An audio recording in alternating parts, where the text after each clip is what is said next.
नमस्कार साथियों, क्या जाने माने फिल्म कलाकार मनोज वाजपेयी ने उत्तराखंड में गलत तरीके से जमीन खरीदी है। क्या उत्तराखंड सरकार ने मनोज वाजपेयी को इस संदर्भ में कोई नोटिस भी जारी किया है और क्या राज्य सरकार मनोज वाजपेयी से जमीन वापस ले सकती है। मजबूत भू कानून के मद्देनजर यह बेहद महत्वपूर्ण खबर है और इस खबर को आखिर तक जरूर देखिए और अगर खबर पसंद आए तो इसे लाइक और शेयर भी जरूर कीजिएगा। नमस्कार साथियों, मैं हूं अनूप थपलियाल और आगे बढ़ने से पहले आपसे आग्रह है कि आप हमारे चैनल को सब्सक्राइब जरूर कर लें।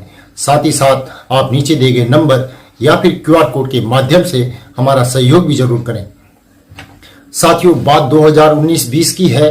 तब मनोज वाजपेयी एक शूटिंग के सिलसिले में उत्तराखंड आए हुए थे और कुमाऊं मंडल में शूटिंग मनोज वाजपेयी उस समय कर रहे थे और इसी बीच कोविड महामारी शुरू हो गई, जिससे मनोज वाजपेयी को अच्छा खासा वक्त उत्तराखंड कुमाऊं की पहाड़ियों में गुजारने के लिए मिल गया और इसी दौरान मनोज वाजपेयी को उत्तराखंड की खूबसूरत पहाड़ियां बेहद पसंद आ गई और उन्होंने यहां पर इन्वेस्टमेंट करने का भी मन बना लिया।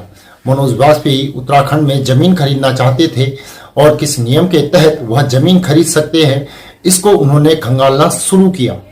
2017-18 में उत्तराखंड में इन्वेस्टर समिट के मद्देनजर कुछ रियायतें उत्तराखंड के बाहर के लोगों को भी दी गई थी ताकि उत्तराखंड में निवेश को आकर्षित किया जा सके और रोजगार सृजन यहां पर हो सके, राज्य की अर्थव्यवस्था बेहतर उसको बनाया जा सके।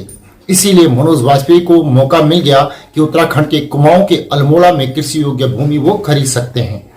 इसके लिए उन्हें राज्य सरकार से सिर्फ कुछ अनुमति लेनी होगी। मनोज वाजपेयी को अपना कारण वहां पर बताना होगा कि उन्होंने जमीन क्यों खरीदनी है। मनोज वाजपेयी ने इसका स्पष्ट कारण बताया कि वह अल्मोड़ा की पहाड़ियों में योग और मेडिटेशन सेंटर खोलना चाहते हैं। इसके लिए उन्हें 15 नाली जमीन खरीदने की इजाजत दी जाए।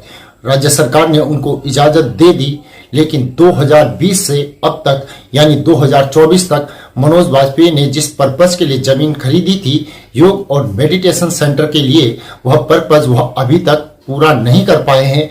अब इस बीच मजबूत भू कानून को लेकर पूरे उत्तराखंड में जगह जगह आंदोलन होने लगे। मुख्यमंत्री पुष्कर सिंह धामी ने मजबूत कानून को और भी ज्यादा मजबूत बनाए जाने के लिए बयान जारी कर दिया है और जिन लोगों ने गड़बड़ी की है उनको नोटिस भेजना राज्य सरकार ने शुरू भी कर दिया है। नोटिस मनोज वाजपेयी को भी भेजा गया है। उत्तराखंड के अल्मोड़ा जिले के जिलाधिकारी आलोक पांडे की तरफ से उन्हें नोटिस भेजा गया है। मनोज वाजपेयी को अभी नोटिस का जवाब देना है कि जो 15 नाली जमीन उन्होंने खरीदी थी उस पर योग और मेडिटेशन सेंटर अभी तक वह क्यों नहीं बना पाए हैं। अब मनोज वाजपेयी क्या जवाब देंगे और इस आधार पर क्या राज्य सरकार मनोज वाजपेयी से जमीन वापस ले सकती है या नहीं ले सकती, इसको लेकर भी चर्चा हो रही है। जगह जगह इस पर बातें बन रही हैं। वैसे आपको एक और प्रकरण बताते हैं। मुंबई के एक और उद्योगपति ने 108 नाली जमीन अल्मोड़ा में खरीदी और उन्होंने भी कोई कारण बताया। उद्योग लगाना उद्योग पर्यटन से संदर्भ में हो सकता है, योग मेडिटेशन के संदर्भ में हो सकता है, लेकिन वह भी वहां पर पूरा नहीं हुआ और राज्य सरकार ने उन्हें नोटिस थमाया। जवाब को संतोषजनक न पाने पर वह जमीन जब्त कर ली गई और हाल फिलहाल में ही 108 नाली जमीन राज्य सरकार ने एक उद्योगपति से वापस ले ली और राज्य के खाते में उसको दर्ज कर लिया गया। अब इसी को अगर आधार बनाया जाए तो मनोज वाजपेयी ने जो जमीन अल्मोड़ा में खरीदी थी उसका उद्देश्य पूरा नहीं हुआ है और वह जमीन राज्य सरकार उनसे वापस लेकर राज्य के खाते में दर्ज कर सकती है। मजबूत भू कानून को लेकर अगले बजट सत्र में विधेयक राज्य सरकार इस बार लाने वाली है। इस पर काम भी चल रहा है। राज्य के तमाम जिलाधिकारी अपनी अपनी रिपोर्ट शासन को उपलब्ध भी करा रहे हैं और उसी के संदर्भ में मनोज वाजपेयी की कहानी हमने आपको बताई है। मुख्य सचिव राधा रतूड़ी जल्दी ही गैरसैंण और उसके आसपास भराड़ीसैंण में एक बैठक करने जा रही हैं, जो बैठक मजबूत भू कानून के संदर्भ में है।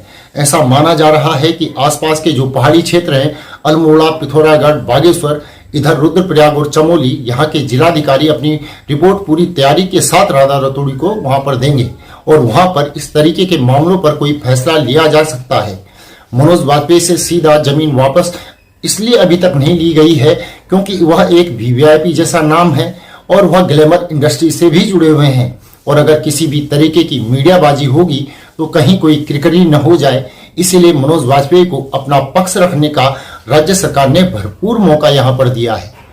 हो सकता है कि राधा रतूड़ी बैठक अगर लें, उसमें इस प्रकरण पर कोई मोटी सहमति बन जाए, तो यह आश्चर्य मत कीजिएगा कि अगर कोई बड़ा रसूखदार व्यक्ति है उत्तराखंड के बाहर का, जिसने कृषि योग्य भूमि यहाँ पर खरीदी है किसी उद्योग को लगाने के लिए या फिर योगा सेंटर या मेडिटेशन सेंटर बनाने के लिए, और उन्होंने अपना वह उद्देश्य पूरा नहीं किया है, तो राज्य सरकार उस जमीन को वापस नहीं ले सकती। पुष्कर सिंह धामी ने सरकार ने खुले मंच से यह ऐलान किया है कि जिस किसी ने भी जमीन की खरीद में गड़बड़ी की होगी, उससे उस जमीन को वापस लेकर राज्य में निहित कर दिया जाएगा। अब देखना यह है कि मनोज वाजपेयी ने जो 15 नाली जमीन ली थी, उस पर राज्य सरकार कब कड़ा एक्शन लेती है। तो साथियों, आपसे आग्रह है कि हमारे साथ बने रहने के लिए हमारे चैनल को सब्सक्राइब जरूर कर लें और साथ ही नीचे दिए गए नंबर या फिर QR कोड के माध्यम से हमारा सहयोग भी जरूर करें। अभी के लिए इतना ही। जल्द ही अगली रिपोर्ट में आपसे पुनः मुलाकात होगी। तब तक के लिए नमस्कार।